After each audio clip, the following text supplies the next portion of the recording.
आप सभी साथियों का मैं एक बार आपके अपने क्लास में फिर से वेलकम करता हूं। जो सीटेट जुलाई 2025 को हम टारगेट किए हुए हैं, उस क्लास में सीडीपी चल रहा है, ये आप सभी को पता है और ये क्लास नंबर 8 है। और देखिए जरा, इसमें हम बाल्यावस्था में शिक्षा के बारे में अध्ययन कर रहे थे। तो इसमें जो कुछ टॉपिक्स हैं जिनको मैंने हेडिंग के तौर पे आपको बता दिया है कि अगर आप थंबनेल भी देखें तो हम किन टॉपिकों को यहाँ पढ़ेंगे, आप इसको समझ के ही आप इस क्लास को देखने आए। और इस क्लासेस को छोटा करने का सिर्फ मेरा एक ही पर्पज है कि आप बहुत ही मतलब कहीं भी बैठे हो, किसी जगह हो, आप वहां से इस क्लास को पढ़ ले। बहुत ज्यादा ये सीरियसनेस नहीं चाहिए कि आधा घंटा 1 घंटे क्लास है तो मैं कहीं ऐसे माहौल को क्रिएट करूँ फिर वहां पढ़ूं।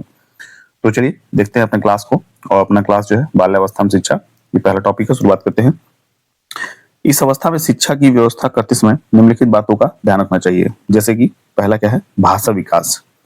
देखिए बाल्यावस्था में भाषा विकास पर अत्यधिक ध्यान देना चाहिए या देना आवश्यक है। इसके लिए भाषण, वाद विवाद एवं निबंध प्रतियोगिता का आयोजन किया जाना चाहिए। तो ये भाषा विकास जो है, यहाँ से हमारी चीज क्लियर होगी, इससे भाषण से, वाद विवाद से, निबंध प्रतियोगिता का आयोजन से। फिर बात करें रोचक पाठ्य सामग्री से, तो बालकों की पाठ्य सामग्री और पढ़ाएं। क्या करें, बालक की पाठ्य सामग्री और पढ़ाए जाने वाले विषय, थोड़ा सा यहाँ ये गैप हो गया है, इसको देखिएगा। जाने वाले विषय तथा शिक्षण विधि रुचिकर होनी चाहिए। विषय वस्तु का निर्धारण बालक की आवश्यकता एवं रुचि के अनुसार ही किया जाना चाहिए। यानी कि जो पाठ्य सामग्री है, इस तरह का जो सिलेबस है, वो हमेशा बच्चे के इंटरेस्ट के हिसाब से तैयार करना चाहिए, ताकि बच्चे को बाल अवस्था में ही शिक्षा में इंटरेस्ट जगे। तीसरी बात कर लें, जिज्ञासा संतुष्टि। इस अवस्था में बालक में जिज्ञासा प्रवृत्ति बहुत प्रबल होती है, अतः शिक्षा का स्वरूप ऐसा होना चाहिए जिससे बालक की इस प्रवृत्ति को अधिक से अधिक तुष्टि हो सके।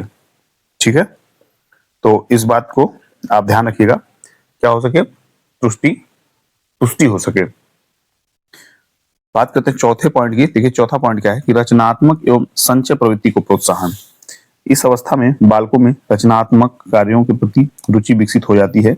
साथ ही जो वस्तु उसे अच्छी लगती है उसको रखना चाहता है, अतः विद्यालय में रचनात्मक कार्यों की व्यवस्था होनी चाहिए।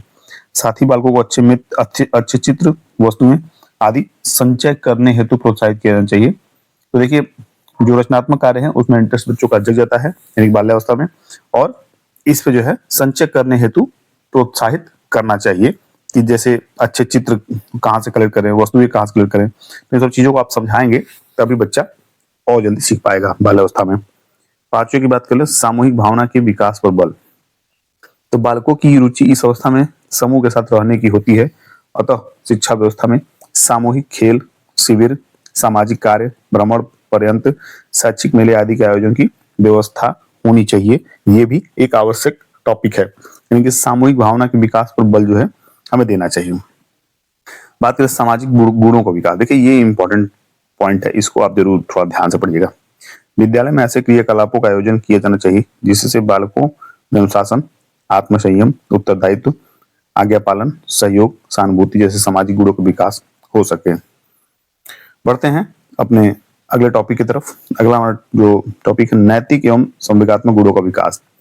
इस अवस्था में बालक नैतिक मूल्यों को समझने एवं उनमें विश्वास कर लगता है, अतः नैतिक शिक्षा के माध्यम से नैतिक मूल्यों के समुचित विकास हेतु बालकों को सही दिशा दी जानी चाहिए। मनोविज्ञान बाल्यावस्था को संवेगात्मक विकास का अनोखा काल मानते हैं।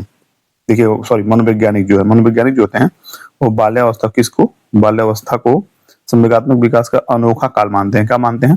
अनोखा काल मानते हैं। ये आपका बहुत ही इंपॉर्टेंट टॉपिक है, इसको समझ लीजिएगा कि अगर आपसे पूछा जाए कि मनोवैज्ञानिक जो हैं वो अनोखा काल किसको मानते हैं, तो बाल्यावस्था के संवेगात्मक विकास को मनोवैज्ञानिक अनोखा काल मानते हैं। अतः उन्हें संवेगों के प्रदर्शन का अवसर मिलना चाहिए तथा उनका दमन नहीं करना चाहिए, नहीं तो उनमें हीन भावना ग्रंथि का निर्माण हो जाएगा।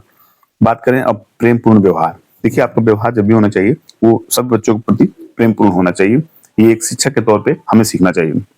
शिक्षकों का व्यवहार बालकों के साथ प्रेम पूर्ण एवं प्रोत्साहन करने वाला होना चाहिए। ये इंपॉर्टेंट है, बाकी इसमें कुछ है नहीं, ये आप निजी तौर पर भी समझ सकते हैं। बात कर ले शिक्षण विधि, आखिरी टॉपिक है कि शिक्षक को बालकों की रुचि के अनुसार पढ़ाते समय उचित शिक्षण विधि का उपयोग करना चाहिए। इसके लिए खेल विधि, अनुकरण, आगमन निगमन, विश्लेषण, संश्लेषण, प्रयोग प्रदर्शन, क्रिया विधि आदि का प्रयोग किया जा सकता है।